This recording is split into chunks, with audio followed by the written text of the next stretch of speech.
This was a form I was planning on sharing at meetings, and I will probably still have it accessible to share at meetings when we have our annual reviews for parents, but I wanted to just show the progression of articulation therapy. When we're working on your sounds, your son or daughter's speech sounds, these are the steps in which we normally take. We like to start from the bottom up, and typically we start in isolation, which means you just work on the sound.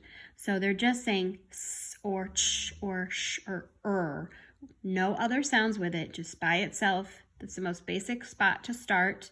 And oftentimes we'll start here and see if they're stimulable, which means can they produce it at this level?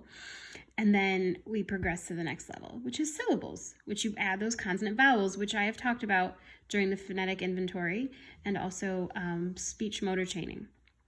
So the syllables, when you add a vowel to it, so, see, saw, she, show, shoe, and then we add words. So this can be consonant, vowel, consonant, like sun, or words like listen, grass. See how it's the beginning, the middle, and the end. So when we get to the word level, we're looking at it in the beginning of the word, the middle of the word, and the ending of the word.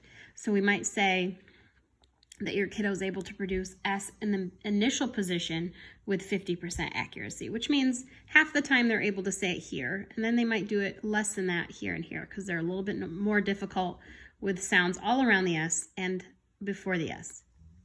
Then we work up to sentences. There's one spot missing here, which is phrases. So you might say, my son, I see my son. So there's just a little bit of leeway between words and sentences, just to give them a little bit more practice.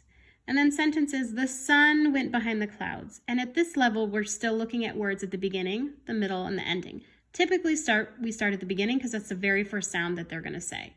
And again, these are typically, not always, but typically more difficult.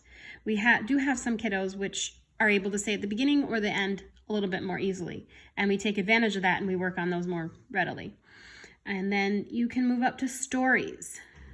So they can tell you a story, they can tell you about a story, but you are going to give them words and you're going to listen to what they're saying.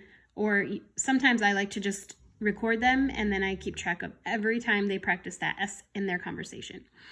And then you can focus on the beginning, it's in the middle, it's at the end.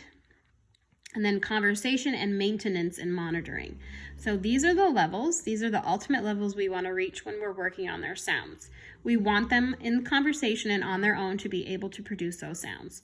And monitoring, you want them to be able to self-monitor.